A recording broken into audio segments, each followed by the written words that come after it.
There is no bad press for those guys. No. No. Go ahead, Anthony. I already did my read, so you guys can get right into All baseball. right, let's get to it. Last night, high-scoring slugfest. Unfortunately, the Guardians come out on the short end of the stick. It was a weird game because there was even though it was an extremely high-scoring game, most of the scoring in this game was like early to mid, and then it just stopped at that point. It was at the end of the second inning. 7-7. The Guardians were no 7. Well, it was 7-7 at the end of the top of the third, and then that was it for the Guardians. They scored 7 runs in the first 2 innings, and from that point they were down. They were actually up 7-5 at the end of 2, and then they got outscored 6-0 the rest of the way. Logan Allen so far this year has been a disaster. I have some serious concerns. Yeah, I mean, what's his ERA up to? 6-something. 6.5. 6.41. Or 6.41. Gives up 7 runs, 7 hits, 2 walks, and 2 homers in 2 1/3. Everybody gave up at least 1 run except for Scott Barlow. The 2 home runs also came to Andy Ibáñez, who were his first and second home runs of the season. He ain't a home run either. No. Logan Allen got batting practice speed. Like his stuff ain't. I mean, he gets hit. He gets hit hard. Is he lefty Cal Quantrill? Cal Quantrill actually pitched a really good game the other day, by the way. It's my guy. I like Cal. I'm just asking. He's not as talented. He doesn't have the same stuff that Bybee and Williams have. He pitched well last year. No, I'm not ready to go. I think he's better than Cal Quantrill, but I mean, right now, if they had some depth in the pitching staff, he'd be in the minors. He's Paul Asemacher. Well, Paul Asemacher was a reliever, though. Yeah. But I just feel like Allen has been, this year in particular, yeah, he can't put anyone away. He gets 1 or 2 strikes, but he has no go-to out pitch, no go-to two strike. I'm gonna make you swing and miss. I'm gonna beat you with a heater on the corner, paint the black, whatever it is. I feel like he's just struggling to get guys out this season, Bull, when they're putting so many balls in play. Yeah. And the average exit velo last night for Detroit was pretty tough. Those were not some light hit balls. I mean, he was getting worked. But I think the consistent theme with Allen this year is he just hasn't been able to put batters away when he gets 2 strikes on him, and that's what the best pitchers do. I mean, what is it? He tops out, 91, 92? A little more than that, but yeah, I mean, he's not a hard thrower, and you don't need to be. I mean, there's a lot of guys who throw 92, 93, and Tristan McKenzie's one of those guys who's been pitching effectively lately. The guy who's got the best ERA in baseball, this guy on the Cubs, Shota Imanaga, who's got actually given up a 2-run homer yesterday to raise his ERA to 110. He only throws 92, 93, but he works up in the zone and he's got great command. You either have to have great stuff or great command, and right now he doesn't have either. Yeah. That's the key. When you're a pitcher like Logan Allen, your command's got to be spot on. Because if you don't have overpowering stuff, then you've got to put the ball where you want it to go. Because if you leave too many over the plate, it's going to get smoked, and that's what happened yesterday. And the Tigers it's not like Tigers have a great lineup, but they took advantage. And the disappointing thing is that Kenta Maeda, who's been great his last 2 starts, sucked. He was terrible, but the Tigers' bullpen was fantastic. Holton, Fido, Chafin, and Lang combined 7 innings. They gave up 3 hits, 1 walk, no runs. They couldn't do anything after Maeda was out of the game. What are you guys' what's the commentary on Manzardo at the plate? At least his last 2 at-bats, he didn't strike out. Right. He's 0 for 7 with 5 Ks. So you can not have success, but you can have progress. Good at-bats. Yeah. If that makes sense. Like you don't. Yeah, I mean, listen, there's nothing to hang your hat on right now. He's 0 for 7, but it's 2 games. I mean, this is, it's not even like football where after 2 games you're like, well, maybe I get some sense of a player. Even that too quick in football. In baseball, it's way too early. Putting up his WAR. I needed a third line. I needed a fourth line. Mike made that graphic. I needed a 4th line. Negative .2 WAR.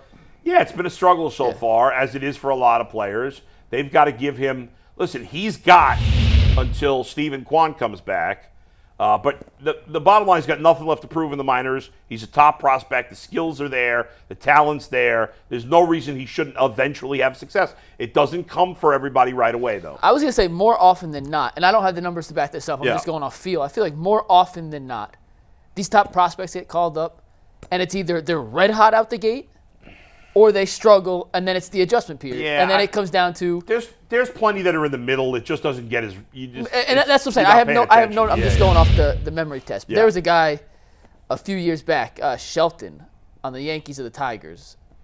first baseman. He hit like 7 home runs in his first 5 games, and then they realized he couldn't hit breaking balls. I forget his first name. I think it was Chris Shelton. Chris Shelton, yeah. Let me double check that. And he couldn't. That was more than a few years ago. Yeah, I'm talking like 10, 12 years ago at minimum. But he couldn't hit curveballs, G. Yeah. They were just throwing him fastballs. He was hitting them out the park. They realized he couldn't hit a curveball. I think he was out of baseball in 2 years. So, like, there's a natural adjustment period that's going to come from Manzardo. Pitchers aren't going to have to make adjustments. He's going to have to make adjustments to the pitchers. I'm curious if today, Bull, and first pitch is in 25 minutes. Tigers, it's a Chris 1 Shelton. o'clock. Chris Shelton, right? Yeah. First pitch is at 1:10 today. Yeah. I'm curious is Manzardo in the lineup? He is not in the lineup today. Oh, well, that's a bummer. I don't like that. That's a bummer. I would like to see him in the lineup. Yeah, The adjustment I wanted to see, Bull, was he took first pitch fastballs in each of his first 2 at-bats. Nah. I was thinking he'd be more aggressive in the lineup today. I don't like the idea of taking him out. Might as well let him play if he's here. He maybe he both feels like he's pressing and just needs to watch a game. Yeah, the lineup is Florial leading off again, which I don't like. Jimenez second, Jose's third, he's DHing. Naylor fourth, Fry's in the lineup hitting fifth, he's playing left field. Brennan sixth, Arias seventh, Hedges eighth, and Rocchio ninth. Yeah, I would have played him. It's disappointing they lost yesterday, considering 3, 4, 5 in the lineup. Yeah. Ramirez, Naylor hit another home run. Naylor, and Brennan combined for 6 ribbies and 5 hits. When you get that production from the middle of your lineup, you feel pretty good about your chances to win, and it did not pan out. It did not, and when you look at the pitching, for the most part, outside of Allen lately, it's been Bybee didn't pitch well in his last start, but McKenzie has seemed to have righted the ship. Bybee, outside of his last start, has mostly pitched well, and Ben Lively's pitched well so far. So He's been a great surprise. yeah. But you're kind of holding your breath with the rotation. But I give them credit. The Guardians, since Kwan's gone down, have played decently, and they've hit surprisingly. I am worried, though. I am worried. Like, I like this team. I'm also worried about their flaws catching up with them. It just feels unsustainable. To the extent they're at now, they're not going to be. What's the win percentage? They're 23-13 now. Yeah. So whatever that, it feels like they're not as good as 23-15 may indicate. They're not bad by any means, but this whole division's pretty tough this year. 23-13. They have a .639 winning percentage. It's the third best in the American League behind Baltimore and the Yankees. I'll throw a curveball at y'all a little bit with the baseball pun. Yeah. We talked about, you guys threw it in the chat.